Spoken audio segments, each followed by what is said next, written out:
Mania is back with a panel of AJ and Baldy to finish off our last episode of 2020 with a woo! Hailed as one of the greatest wrestling factions of all time, the panel goes back to talk about the Four Horsemen and what could have been in WCW. As this could quickly evolve into a full series detailing each different faction over the years, for this episode, the panel will talk about the revival in the mid-90s opposite the NWO. But first, today's check-in question. Who do you feel is the worst member to be associated with the Horsemen over the years? I'll start things off by going with the easy one. None other than Sid Vicious. The fact that he was ever part of this illustrious elite group still leaves many fans scratching their heads. And if you are one of them, you're in good company. As even the Nature Boy, Ric Flair, has been quoted to say he was embarrassed to have Sid Vicious in this group. Baldy? See, for me, and the obvious one that stands out is maybe, probably more diehard wrestling fans probably know this one, but Paul Roma is the one that stands out for me. Just once Flair returned to WCW, there was so much hype around the Horsemen, and then Paul Roma was introduced as, the newest member teaming up with Arn Anderson, and, Flair even said from the beginning that he was not a fit on screen. He was not a fit, off screen as well. Like it was just completely wrong. Another one that stood out for me was Sting, just because being the baby face and the Horsemen always being heels, but just Paul Roma just looks so out of place with the Horsemen. So that's Paul that's Roma, 100% agree with you. Yeah, he was a dud. He was, pretty decent wrestler, but for the Horsemen, did not work out. No. Sting, I think everybody knew was a very temporary fix. Yeah. And that's why it was okay. And even Sting kind of knew, it was like, hey, I think it was more so like, hey, let me help them along based on how things are going until we could set up the storyline. Yeah. But I think everyone kind of knows that Sting was only going to be there very briefly, move things along, and then he was going to be out. Because at the end of the day, Sting didn't need the Horsemen, and the Horsemen definitely didn't need Sting. No. Yeah, I would agree. I actually liked your answer, TJ, with Sid Vicious. With Flair saying that he thought, that was a very bad decision. I wonder if he would have said that if Sid Vicious, if his career would have turned out different, I know we always remember for Sid Vicious for crapping his pants against the Undertaker, but if his career really did take off, I wonder if Flair would have still said those words. I think Sid Vicious surprisingly had a very successful career. He was a pretty big heavyweight in both WCW and WWE, and had a lot of marquee matches, had titles and everything. So I still think he had an illustrious career, so to speak, but the guy, he was not an in-ring talent. He was not very talented in the ring. We already know about his promos, how many times he's made gaffes. I remember that one where he talks about being outsmarted or, being stupider than the other person. I forgot the actual story, what the actual gimmick was, or the segment. Baldy might be able to remember this one. But something about if you're smarter than me or I'm smarter than you. But it was just a really bad one. He was talking to Kevin Nash, and he said he said my brain is half the size of yours. And you're half the man I am, or something like that. Yeah, I'm half the man you are. That's what I mean. That's what I remember saying before.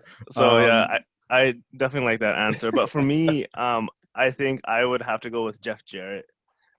When he was selected to go with the Horsemen, that basically kind of almost split up the group when he had the whole issue with Steve McMichael and Deborah being Jarrett's manager. I think that whole thing was just a mess, and I didn't think Jeff Jarrett really kind of fit in with the Horsemen.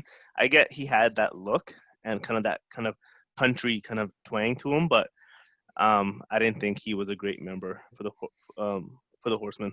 I also think he has a bit of an asterisk to his name because he was one of those, again, really short-lived members. Yeah.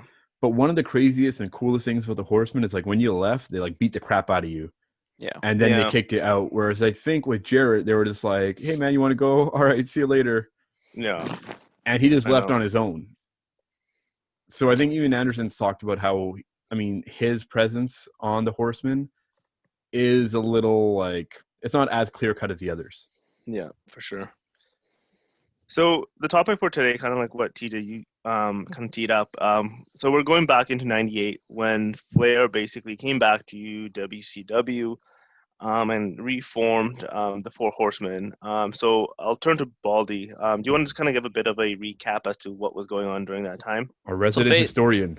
Yeah. So basically, what had happened was the Horsemen were feuding with the NWO at that time, and they were on the losing end of most of the battles. So who were the Horsemen at the time?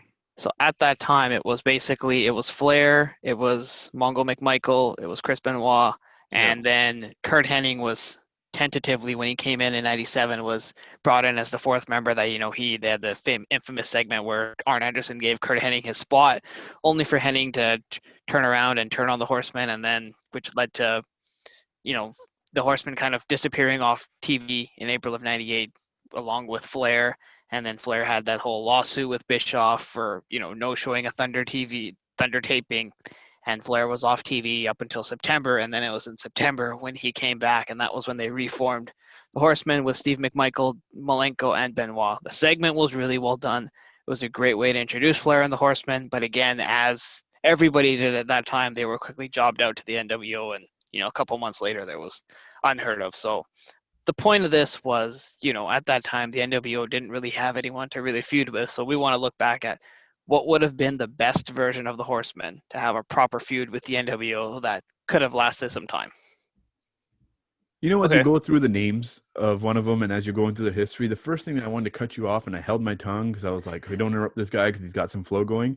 Is what the hell was Mongo McMichael doing as part of the Four Horsemen? And the fact that he was brought back a second time. This was not even like, hey, let's just throw him in there. This was the second time coming, wasn't it? In the Horsemen? Yeah, I believe so, yeah. Mongo freaking McMichael is related to the best wrestling faction of all time. One of the best. That just pisses me off.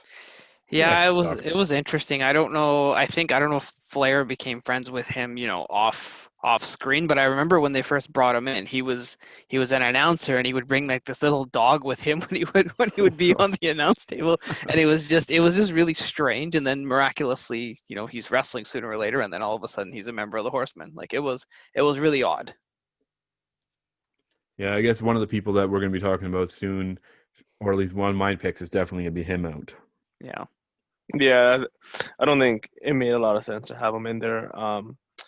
Aside from his wife Deborah kind of accompanying him, he had no real look or anything about him that made a lot of sense. So I think just to get the first name out of the way, I think Ric Flair, I think we would all agree, has to be in it. Like I don't think you have a Horseman without Ric Flair. No, I think obviously Flair is the Horseman, and he's the leader of that group and has been for such a long time. So he would still be there.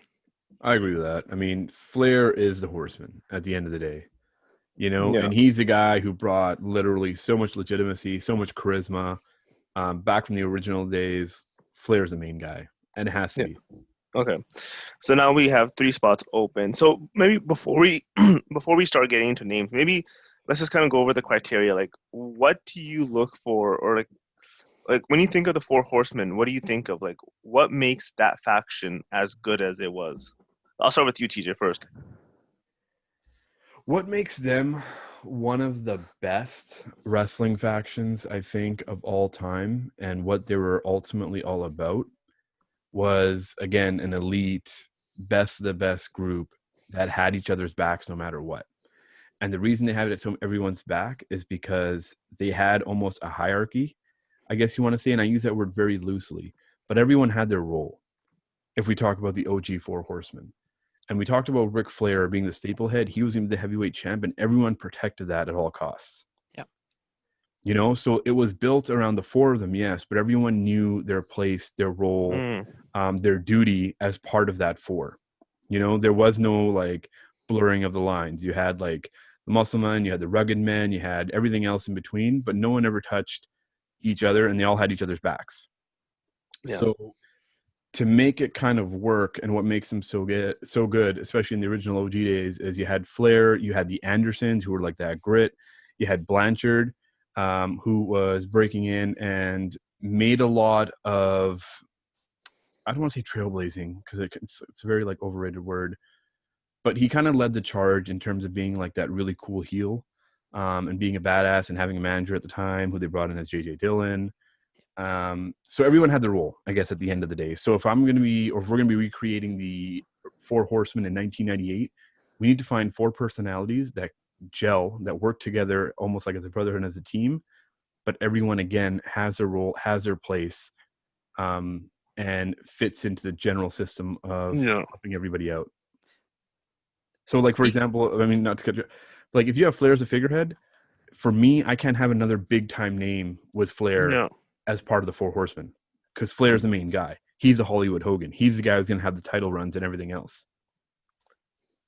Yeah, I think I would definitely agree with that. And I think for me, that's why Luger, although I think he was more so like an associate, but like, I don't think you could have Luger as part of the Four Horsemen just based off of his stature. I think his stature in WCW was pretty comparable to that of Ric Flair's.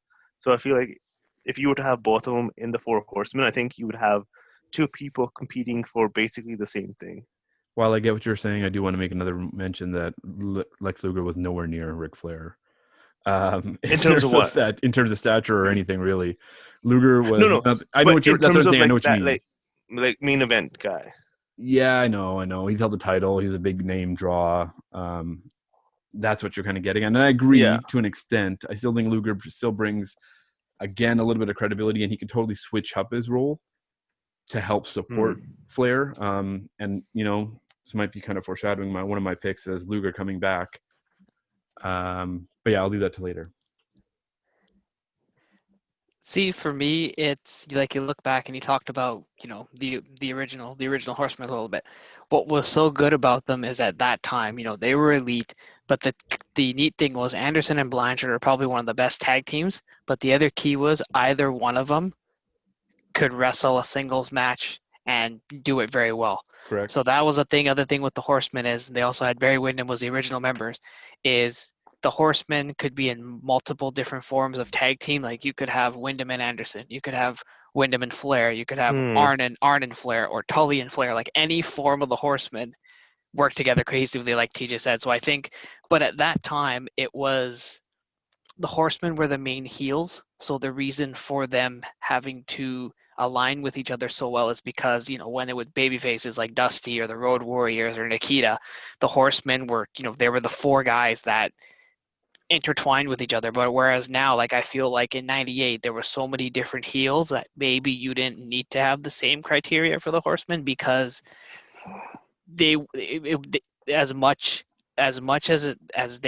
as highly regarded they were in the early 80s, I don't think the Horsemen would have been as highly regarded in 98, only because there were so many different variations of other groups, as well as with the NWO having so many members. I don't think as much as would have fallen on the Horsemen. So I think as much as you want to look at, you know, the Brotherhood and whatnot, sure, but I don't think you could put the same criteria as the original Horsemen as you did in 98. I think there's a yes and no to what you were saying. Yes, along the lines of how everyone can be branched off with everyone else in terms of forming a tag team, and you could pair anybody up, and that's how they kind of came to be naturally. You know, when Flair kept pairing up with the Andersons and stuff. So that I agree with, but in terms of different factions and everything else, yes, in 98 you do have more of a youth movement coming on. You can't have the same staple heads that you have coming in the late 90s, and you're trying to infuse more younger wrestlers and give them a little bit more prominent role. Yeah. As well as you don't need these big guys, so to speak, the traditional wrestling look.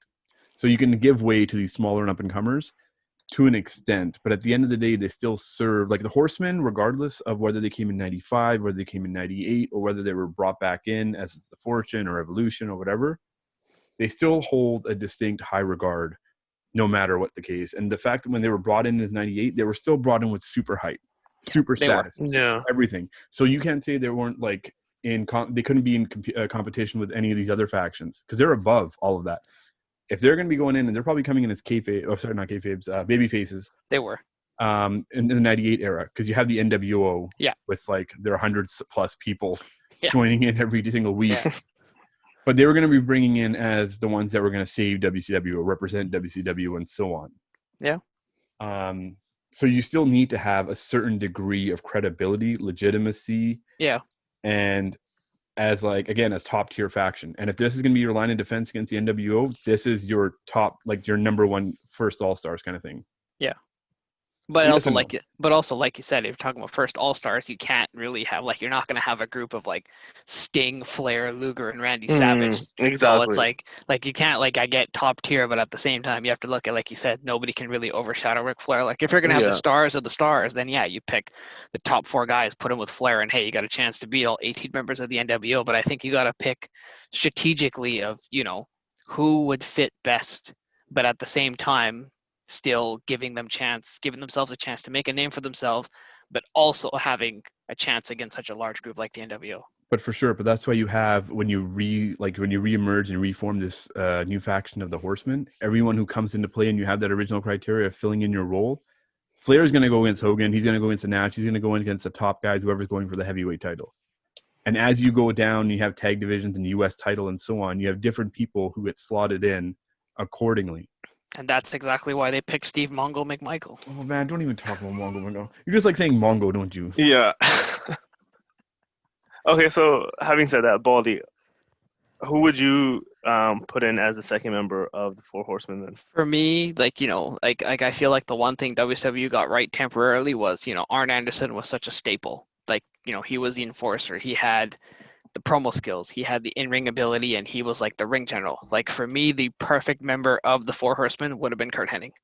Like I feel like he would have been such a great fit with Flair, and that was one of the things WCW, they got it right for about a month before they had him turn and join the other 100 members of the NWO. But I feel like Kurt Hennig should have been a no-brainer with Ric Flair in that new Four Horsemen. I actually like the pick.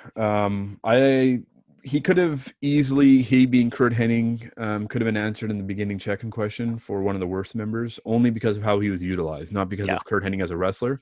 Yeah. I'm a huge fan of Hennig. I'm a huge fan of the Mr. Perfect thing, everything about him. So I do think he would have fit in really well with the look, the credibility, the working as a team, the chemistry between Flair and Hennig would have been amazing. Yeah. And Hennig is so versatile, he could have filled in any role. Exactly. So I do like that pick. He is a bit of an older head, around the 98-ish era. But if he's going to be one of your picks, that means your following two aren't going to be as old, I'm guessing. But I like Hennig. I think it's a good pick. Wait to find out. I like it. Yeah, I like that pick as well. I think Kurt Hennig, even though, like you said, TJ, it was 98, so he's a little bit past his prime, but he still kind of had that like legitimacy to him. He could definitely kind of like work up and down that card, whether it's like the opening match or like the mid card, whatever it is. So I do like that pick. Okay, so who do you got for number 3 then? It's back to me. We're going with Baldy. We're going to go with Baldy's All picks right. and see whether or not we agree or disagree here. Yeah. All right. So for this one, this one was probably, you guys may think this is an oddball, but the thinking behind this pick was I hate Mongo, it. I hate this pick already. Just let me knew finish. this guy was a Mongo fan, man. Watch him say Let me Mongo finish. McMichael right here. Only two fans of Mongo McMichael are this guy and Jay Shergill. No wonder they're best friends. So the thinking behind this pick was, you talk about the Horsemen being elite. You talk about the Horsemen having only 4 members to withstand so many members of the NWO. So for me, while it may seem like an odd pairing, I feel like the Giant, aka the Big Show, would have been ideal in this Four Horsemen group with Flair and Kurt Hennig, just because the size, the strength, and just when you have insurmountable odds with as many guys, like I feel like having somebody like the Giant as sort of taking on like that bodyguard role would have fit in really well with Flair and Hennig in this group. Yeah, a bit of an interesting pick. Yeah. I mean, Giant was also on his way out, wasn't he not? In late 98. He left in 99, signing a monstrous contract. But I mean, this is, again, because he was lost in the shuffle. So this is putting him in a spot where he's got a chance to be off on his own, be a part of an elite group, and to show what he can really do, rather than just be lost in the shuffle as one of the 100 members of the NWO. He's a maybe for me. I don't see him as a good fit for that. Granted, I mean, the Giant, at this point in time, this freak of nature that he is, he was incredibly athletic. He was pulling off a lot of things that, the Big Show currently can't do, obviously. Yeah. And he had a very youthful look to him. He had the long hair and everything else. He was still very green. Yeah. Because it pushed him through the system way too fast. Yeah. So for me, again, it was a chance to learn under two veterans, but it also gives the Horsemen, like when you put them up against the NWO, it's like, hey, with the Giant, they got a chance to take down the group. So it's like you said, he's green, he's got a chance to learn from two veterans, and he's got that presence. I get it only if the thing is, if you're looking for someone as your one standout and your only criteria is, hey, he's going to be our number one pick if we're picking teams to go against the NWO. But besides that, Giant doesn't really provide anything else. You can't. His mic skills weren't the Yeah. greatest. His in-ring At skills that are time. okay. At that Uh, time, yeah. Yeah, but that's what I mean. Like, I don't see him being one of the four main picks based off of that. I don't see him as a good fit in the four. I mean, he's a maybe. I'll leave it as a maybe. I get where you're coming at. He's one of the young comers of the new age. Like that's what it was. It was talking Uh, about, it was adding youth, but it was looking at, who would have like, it's just, I guess for me it was more of the potential with the Giant, and looking at, hey, the Giant as like, I think he was like the original fourth member of the NWO, but it was just putting him in a spot where to shine, to learn from those two, and having him an opportunity to improve his in-ring skills, because he had the athletic ability, and it was to improve his promo skills. Like, yeah, it's like a definite odd fit and may or may not have worked, but for me it's like, hey, it shows that the Horsemen have a legitimate chance to overtake the hundreds or so members of the NWO. I get the enforcement side. I don't think you definitely need just sheer size to show that you can be an enforcer. So he's still a little iffy. I do feel like Yeah, no, I there's a get it. Like better I said, pick. I get it. Like I I wasn't get it. expecting this one to have rave I reviews. know you started off with the oddball thing. I think there's a better Yeah. pick down the line. And I'll see what your fourth pick is before I unveil my pick for like the sort of up and comer kind of role that you're filling in for.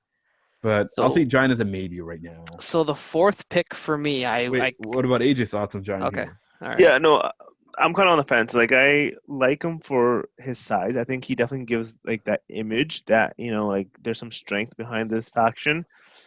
So I do like how he looks, like kind of standing next to Flair and Henning. But I think the thing that I kind of lose him in is just in terms of how Baldy, when you were describing like the Four Horsemen, were, like they were able to kind of form tag teams and kind of take part in different matches, and maybe like your fourth guy will kind of answer that. But like, I don't see Giant and like Kurt Hennig ever really forming a tag team, or kind of where he kind of fits in terms of matching, like in terms of like match styles. He's kind of like a solo wrestler. So aside from kind of providing that like physical aspect to the Four Horsemen, I don't really see how he fits in with their group. Yeah, it's a maybe. I get you're trying to fit in the whole ruggedness of like Yeah. old Yeah. Anderson and what he was supposed to be, but it's a maybe still. So who's your fourth? So for me, the fourth member, I went two possible ways, but then I went with option A. I'll get into option B afterwards. I went with the option of Lex Luger. Ooh, So okay. I look at Luger as, I liked Luger better as, like I said, the Horsemen initially came in as baby faces, but there was the possibility of if they down the line did turn into heels. But I liked Luger much better as a heel, and I thought him when he was a member of the Horsemen was pretty well done.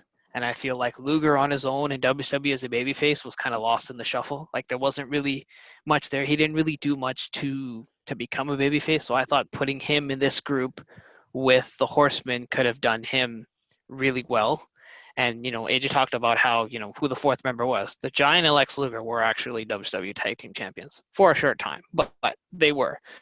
So I look Okay. at like Luger was someone that you could have paired with Henning, you could have paired with the Giant, you could have paired with Flair if need be. So I figure, like you said, Luger was a big name, obviously not to the stature of Ric Flair, but he was another one as a former member and as someone who was one of the top stars in WCW, was another one who could have added credibility. I like the pick of Luger, and he would have been one of my picks. It's kind of funny because we're talking about like Young and all this other stuff, and suddenly our three picks so far are Flair, Henning, and Luger. I know. The three olders. Well, this is why I said like my option B, who again another wild card, just because of the work that he was doing at the time, being underutilized, and again another one before he left to leave to the WWF would have been Chris Jericho.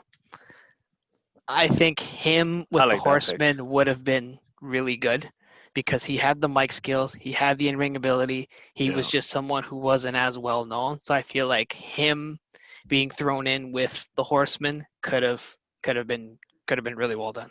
See, I mean, I was you gonna pick Jericho as my replacement for Giant. Giant, yeah, you could make Yeah. that argument. I mean, there's more of a sort of Bollywood Blondes thing that we got going on at the Four Yeah. Horsemen, which kind of Yeah. works. you know, the Giant is kind of strange. But with Jericho, I think would have been a far greater pick for a youth movement type of person. He is the new generation. He does have Yeah. a lot of what he could bring. He's also very different from the others. Yeah. So he has that edge that can kind of cater to the younger crowd. Yeah. And he can also be built as a bit of a protege to Ric Flair. Yeah, in a And way. that's what I like about him the most. And he's kind of like, and you could build this up in so many different ways. And later on down the road, you can have him kind of like outgrowing the Horseman as he wants to take on Flair. I mean, it's pretty similar to like, Evolution with Randy Orton, coming up and taking over Triple H. Like it'd be similar to that. But yeah, I feel like Jericho is someone who could have really fit that role. I had Jericho as one of my picks for the Four Horsemen. I think he would have fit in so well. Yeah. And they could have literally had him fit in for so many different kind of ways. He had the comedic flair to him. He had the seriousness. He had like that loose cannonball kind of thing. If you want to go back to the Pillman days a little bit, but they could have gone so many different ways. And the biggest thing is taking Flair, putting him under his wing. He's not as green. He could fit the role of like, the business elite kind of snobby guy, talking about how good he is and what he's doing and the Rolexes and everything else. It would have been believable with him. And he would have been such a great heel on the mic for that. So I think he would have been a perfect fit for the Horsemen. But at the same time, I got to say that with a grain of salt because they're baby faces now and they're not heels. Yep. But even then, it could work. Yeah, we could have. What would have been your next pick? Or AJ, thoughts on Jericho? No, TJ. Why don't you go with your next pick? I want to hear this. I like those ones. I like the ones that he has. I like the Henning. I don't like the Giant still. The Giant's kind of like, yeah, the Giant one throws me off, but like Luger though, like I know that you guys both like him. I like Luger as a throwback, man, especially as like a former member coming in. He was an associate, but then he became a member briefly. And he also has that sheer size look, that we're talking about, and Bollywood's trying selling us on the Giant. Luger has that look. He's just a massive. Yeah, Luger could fit in that. Yeah. And he could fit that role so nicely. I get what you're saying in terms of like having that sort of elite status like Flair, but Flair would still be the top guy, and I think Luger would have been okay to support that. Yeah, like Luger could have been ideal for someone that was in like the U.S. title hunt if Flair was like in the world title hunt. Like Luger is believable, but if for whatever reason Flair is feuding with someone non-title, then yeah, you could throw Luger in the title feud. I was going to say if Flair goes down, Luger could have stepped up. Yeah, I guess that's where he could work. Then yeah. Because you can't throw Jericho in the heavyweight thing just yet. No, not yet. Henning, maybe, but I wouldn't do it. So Luger would have been a good sort of sub-in whenever needed. So I'd like that part too. If not Luger, because I think AJ's still a little like, ugh, about Luger. Who would have been yours? I don't know. I'm trying to go back into the roster of WCW, and I don't know who else I would have put. Just you can be honest and just go with your original pick of the Disco Inferno. It's time.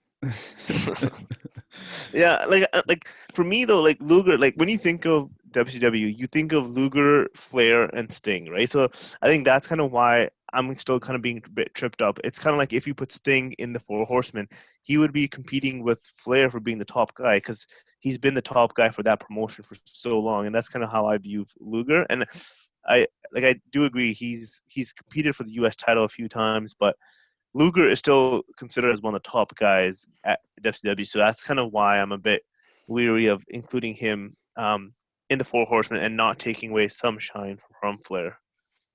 I don't know. I don't see Luger as one of them. I get like, yeah, he's been around there for a while. He's filled in a lot of roles. He's gone back and forth.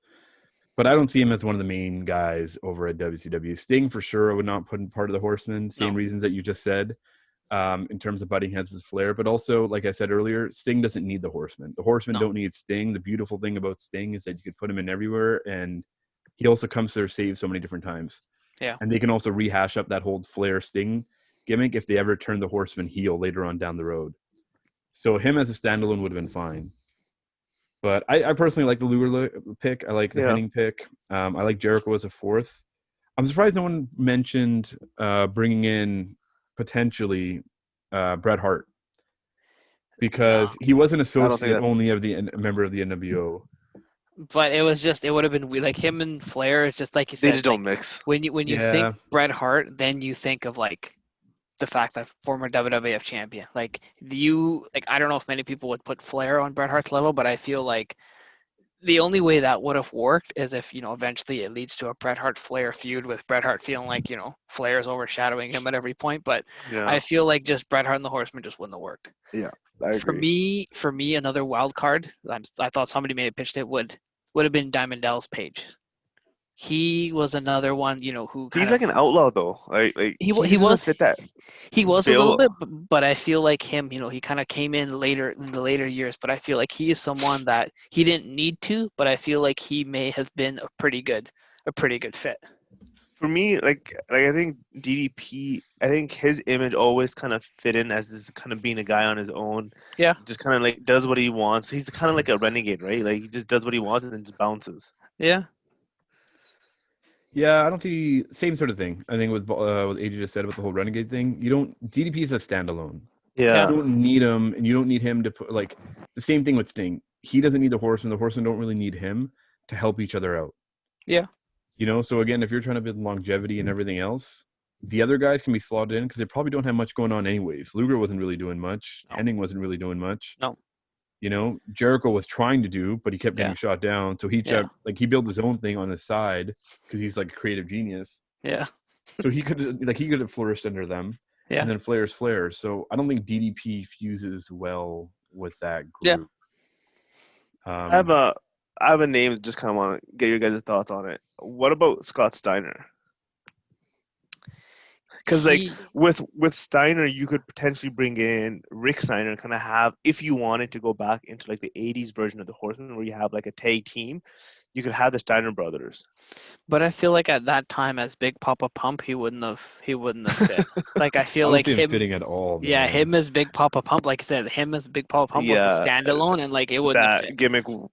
Yeah, like him in the NWO, like because of it's who he was that he stood out in the NWO. Otherwise, he would have just been like another one of those with Scott Norton and Vince and Brian Adams would have just been lost in the shuffle. But because of who he was, he sort of stood out. But yeah, no, I don't think he would have fit in with the. But what if? It's an emphatic no from me. Big Papa Pump is part of the I agree. I was not thinking of Big Papa Pump. Oh, I was thinking of the Steiner brothers. You were not thinking. Oh, I thought you were gonna say, oh well, Big Papa Pump, you could bring and buff the stuff with him. That's the one I was waiting for as a tag team. Yeah, Big Papa Pump and buff the stuff. Another guy who gets kind of lost in the shuffle though, and I don't think give him enough credibility is Benoit.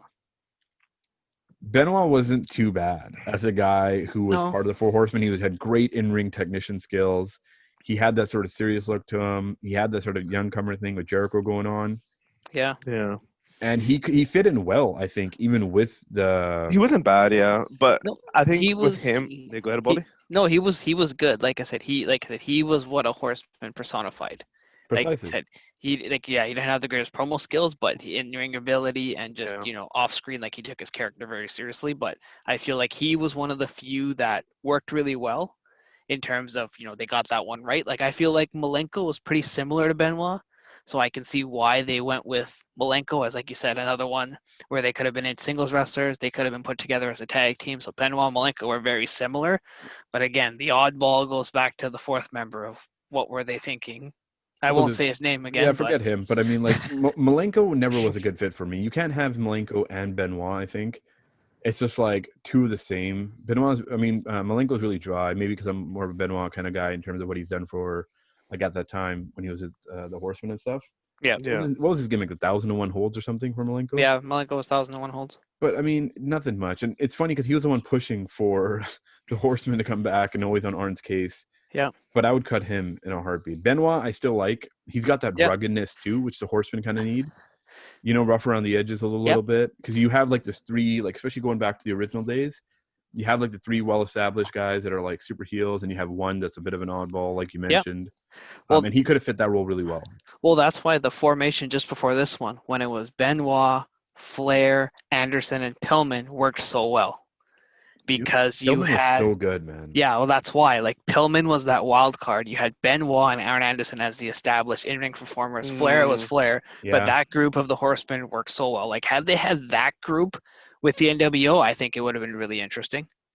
just Yeah. because the dynamics, the feuds, it would have been really well done. But at that time, like, you know, they had some great feuds with Sting, with Luger, and whatnot. But that portion of the Horsemen was really good. And even like the loose cannonball sort of gimmick, and I think the whole thing was like Arn Anderson trying to keep him under wraps and be like, yo, let's not like fly off the rails. It fits so well. Oh, it did, and that was where even when Flair and Anderson had their feud, and they had some really great matches. But Pillman was like the focal point of that in a way. So that was really well done. Yeah, it's too bad he ended up leaving. Yeah. But yeah, he would have been good. I like that 95 faction a lot. Yeah. So then, are we settled on the 4 then? I think so. So I is think it- Giants out.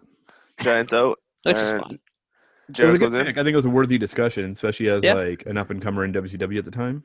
Yeah. So it was worthwhile to discuss for sure. But seeing the others, I feel like they fit so much better. But if to go into detail, to go just add a little bit to it, what do you think was WCW's thinking behind their version of the Horsemen? Like they're thinking, dude, it's Yeah. WCW. What do you mean? They were like flying off the rails by this point. It's like what, mid 98, late 98? Late 98. You know, so what is it? Is there 83 week streak over at this point? I think so. You know, I so they're kind of like they don't know what they're really doing. And one of the great things about the Horsemen is that you can slot them in whenever, and that's why they keep coming on back. Yeah. But I didn't really like this mashup at all, and that's why it was so short-lived. And then just disbanded very unceremoniously afterwards. But they kind of like it was the writing was on the wall when you put up these four as your Four Horsemen. Granted, they had an amazing entrance. That promo, that Flair cut was phenomenal. Just after this segment happened, Raw took over for good. So this was kind of towards the end. Mm. So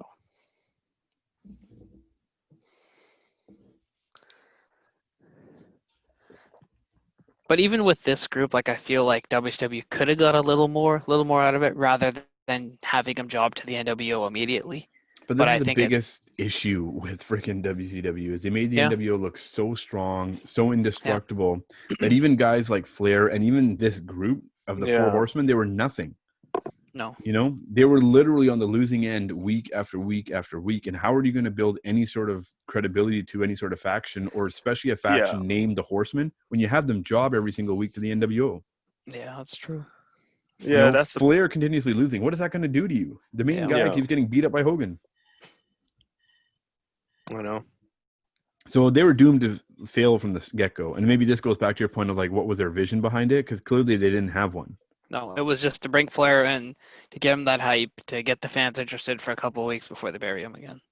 But again, short-sighted, right? They didn't think big picture because they could have been strong. They could have been solid. But when you cater and you have all these like creative control contracts, whatever it is. Yeah. But you're already setting yourself up for failure. When you hype them up here, and then afterwards it's like bust. What are they going to do? Well, that was like you said, that was the theme of WCW at the time. It was very short-sighted in terms of everything they did. It was, hey, let's take quick advantage. It's all about the ratings on a week-to-week basis. Yeah, and it was like a great moment, great promo, great entrance, everything. It's just, it's too bad they couldn't make it work. But I do feel like the group that we put together does have a little bit more of a running start to hopefully set them up for success and maybe even like set up a lot more wins along the way. Yeah, and they could have made it a proper feud, and like, you know, it could have been a long-term rivalry with the group that they had rather than the group that WWE put together. And like you said, they jobbed out pretty quickly. Yeah, I know. And then even if they had controlled the NWO, which is probably another whole other episode afterwards, and because it's like, what if the NWO didn't go off the rails and didn't like try to recruit every single person in WCW and Valet and everything else in between? So that's another great what if episode. God. Yeah, I mean, Scott just Norton was part of them. Lord Brian Adams, Virgil. Sorry, what is this? Just like with Chris Jericho, like I think him and Ric Flair really could have been magic working together. Have they ever really kind of been together in terms of some sort of like angle or anything? No, they've had rivalries against each other in WWE, but nothing where they've been together. No. Yeah. Yeah, I think they would have been magic on the mic together. Yeah, they would have been. Yeah. So solid 4 picks, I guess. That's what we're going with. Yeah. I like them. All right, AJ, any final comments? No, nothing on my end. Baldy, do you have any final thoughts, son of a bitch?